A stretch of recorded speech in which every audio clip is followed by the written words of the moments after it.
Delimitation కి బీఆర్ఎస్ వ్యతిరేకమన్నారు party working president KTR. దక్షిణాది రాష్ట్రాలకు డీలిమిటేషన్తో తీవ్ర అన్యాయం జరుగుతుందన్నారు. ఇప్పటికే బీజేపీ ప్రభుత్వం ఉంటేనే డబ్బులు ఇస్తామంటున్నారు. ఇక రేపటి రోజున దక్షిణాది రాష్ట్రాల మాటకి విలువ లేకుండా ప్రమాదం ఉందన్నారు. డీలిమిటేషన్తో అన్యాయం జరగదు అనేది మాటల్లో కాదు, బీజేపీ చట్టంలో పెట్టాలి అంటున్న కేటీఆర్తో మా special correspondent Murali face to face ఇప్పుడు చూద్దాం. సో మనతో బీఆర్ఎస్ నేత మాజీ మంత్రి కేటీఆర్ నారాయణతో మాట్లాడదాం. సార్, దక్షిణాదికి అన్యాయం జరుగుతుందంటూ ఒక జేఏసీ లాగా సమావేశం అనేది రేపు జరగబోతుంది. అన్ని పార్టీలకు సంబంధించినటువంటి దక్షిణాది రాష్ట్రాలకు సంబంధించి అందరూ కూడా వస్తున్నారు. అంటే ఇందులో మీ రోల్ ఏముండిపోతుంది? మేమందరం కూడా గర్వపడుతున్నాం. ఈ దేశం ఎదుగుతున్న పద్ధతి, ఈ దేశ నిర్మాణంలో, జాతి నిర్మాణంలో తెలంగాణ లాంటి మరి ఒక ప్రగతిశీల ప్రగతిని కాంక్షించే, ప్రోగ్రెస్ని కాంక్షించే రాష్ట్రాలుగా చాలా గర్వపడుతున్నాం. ఈ దేశ అభివృద్ధికి కాంట్రిబ్యూట్ చేస్తున్నందుకు. 2.8% జనాభా ఉన్న తెలంగాణ ఇవాళ భారతదేశం యొక్క జీడిపి పరంగా తీసుకుంటే 5.1% జీడిపికి మన రాష్ట్రం కాంట్రిబ్యూట్ చేస్తూ ఉంది. మరి ఇలాంటి పరిస్థితుల్లో కొత్తగా ఇప్పుడు భారత ప్రభుత్వం ఏదైతే ఒక ప్రయత్నం చేస్తూ ఉందో డీలిమిటేషన్ పేరిట, దానివల్ల తెలంగాణ లాంటి రాష్ట్రం, తమిళనాడు లాంటి రాష్ట్రం, ఆంధ్ర లాంటి రాష్ట్రం, కేరళ లాంటి రాష్ట్రం, వీరందరికీ కూడా రేపటి రోజున అక్కడ ప్రాతినిధ్యం అంటే నెంబర్ ఆఫ్ ఎంపీస్ తగ్గే ప్రమాదం ఉంది. నెంబర్ ఆఫ్ ఎంపీస్ తగ్గితే ఏమవుతుంది? మన వాయిస్ తగ్గుతుంది. రెండోది ఏం జరుగుతుంది? ఇప్పటికే మీరు చూస్తున్నారు బీజేపీ యొక్క నినాదం ఏమంటున్నారు? వాళ్ళు డబుల్ ఇంజన్ సర్కార్ అంటున్నారు. అంటే స్పష్టంగా చెప్తున్నారు, మా సర్కారు ఉంటేనే మీకు డబ్బులు ఇస్తాం, లేకపోతే లేదు అని చెప్పి ఒక నియంతృత్వ పోకడబోతూ ఉన్నారు. రేపటి రోజున కనుక ఈ డీలిమిటేషన్ యథాతథంగా అమలయ్యి తెలంగాణ లాంటి రాష్ట్రాల యొక్క ప్రాతినిధ్యం తగ్గితే మరి ఉత్తరాది డామినేషన్ మరింత పెరిగి, బీజేపీ లాంటి పార్టీల డామినేషన్ మరింత పెరిగి అసలు భారతదేశంలో మన మాటకు విలువ లేకుండా పోయే పరిస్థితి వస్తుంది.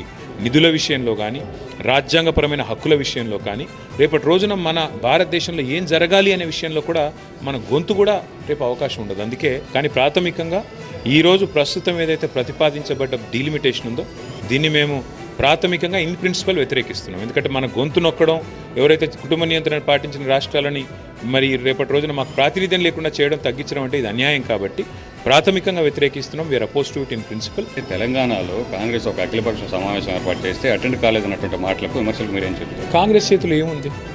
ఈరోజు కేంద్ర ప్రభుత్వంలో ఉన్నది బీజేపీ. కాబట్టి వ్యతిరేకించినా మనం పోరాడినా బీజేపీ మీద పోరాడాలి తప్ప కాంగ్రెస్ చేతులు ఏముందని రాష్ట్రంలో. వాళ్ళ రాష్ట్ర ప్రభుత్వం యొక్క పాత్ర ఏమీ లేదు కదా ఇందులో. వాళ్ళు ఒక ప్లాట్ఫామ్ పెట్టి మరి మొత్తం దాదాపు ఒక 7 రాష్ట్రాల యొక్క ప్రతినిధులను అందులో ముఖ్యమంత్రులతో సహా పిలిచి మా పార్టీకి కూడా ఆహ్వానం పంపినప్పుడు మరి ఒక రాష్ట్ర ముఖ్యమంత్రి గారి ఆహ్వానాన్ని మేము అగౌరవపరచడం కరెక్ట్ కాదు. రెండోది స్టాలిన్ గారు కేసీఆర్ గారికి మిత్రుడు కాబట్టి ఆ ఉద్దేశంతోనే వారు ఆహ్వానించారు. ఆహ్వానించినప్పుడు వారి ఆహ్వానాన్ని మన్నించి మమ్మల్ని ఇక్కడ కేసీఆర్ గారు పంపించారు. తప్పకుండా మా పార్టీ యొక్క వైఖరి భవిష్యత్తులో మళ్ళీ మరి ఏ రకంగా తెలంగాణలో కూడా మిగతా వారందరినీ కూడా కూడగొట్టడం అనే విషయంలో మా వైఖరి పెద్దలు కేసీఆర్ గారితో చర్చించిన తర్వాత వినిపిస్తుంది. గతంలో ఇక్కడ ఫెడరల్ ఫ్రంట్ పేరుతో కేసీఆర్ గారు చాలా రాష్ట్రాల్లో తిరిగారు. చెన్నై కూడా వచ్చారు. ఇక్కడ ఇదే డిఎంపీ నేతలు కూడా కలిశారు. రేపటి రోజున ఇదే అంశానికి సంబంధించి కేసీఆర్ కూడా బయటకు వచ్చి దీనిపై భవిష్యత్తులో ఏం జరగబోతుంది ఇప్పుడే ఎట్లా చెప్తాం బ్రదర్? రేపటి దానికి రూపం లేదు. తప్పకుండా భవిష్యత్తులో మళ్ళీ తిరిగి తెలంగాణ ప్రజలు ఒక శక్తిగా దేశాన్ని శాసించే పరిస్థితి వచ్చినా ఏమీ అందులో ఆశ్చర్యం లేదు. జరుగుతున్నటువంటి సమావేశానికి సంబంధించి బీజేపీ ఒకటి చెప్తుంది, అయితే ప్రాంతీయ పార్టీలు కావచ్చు, అధికారంలో ఉన్న పార్టీ లేదా ప్రాంతీయ పార్టీలన్నీ కూడా వాళ్ళ ఉనికిని కోల్పోయేటువంటి పరిస్థితుల్లో కేవలం వాళ్ళ ఉనికి కోసమే ఈ సమావేశం తప్ప ఇందులో ఎలాంటి అన్యాయం జరగట్లేదు, కేవలం ప్రజలు మబ్బు పెట్టేందుకు మాత్రమే బీజేపీ చెప్తుంది. ఎలాంటి అన్యాయం జరగట్లేదు అని డైలాగులతో చెప్తే కాదు కదా, చట్టంలో పెట్టాలి. ఎలాంటి అన్యాయం జరగబోదు అనే నిర్దిష్టమైన హామీ చట్టంలో పెట్టి చట్టంలో పొందుపరిచేయాలి. ఎందుకంటే గతంలో ఎన్నో చట్టాలకు తుట్లు పడిచిందే బీజేపీ.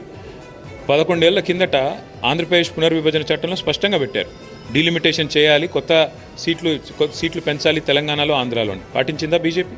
11 ఏళ్ళు అయిపోయింది. మరి దానికి తూట్లు పొడిచినప్పుడు కొత్తగా ఇప్పుడు మళ్ళీ వీళ్ళ మాటలు ఎవరు నమ్ముతారు? దక్షిణాది రాష్ట్రాలకు అన్యాయం చేస్తున్నటువంటి విషయాన్ని పక్కన పెట్టి ప్రాంతీయ పార్టీలపైన లేదా దీనిపై పోరాటం చేస్తున్నటువంటి వారిపై నిందలు వేయడం సరైనది కాదన్నటువంటి విషయాన్ని కేటీఆర్ చెప్తున్నారు. భవిష్యత్తులో దీనిపై రేపటి సమావేశంలో అందరితో కూడా చర్చించి ఒక ఉమ్మడి ప్రణాళికను నిర్ణయించుకున్న తర్వాత దీనిపై పోరాటం అనేది ఉంటుందని కేటీఆర్ చెప్తున్న పరిస్థితి మనకి చూస్తున్నాం. Camera person Vinod, Murali TV 9 Chennai నుంచి.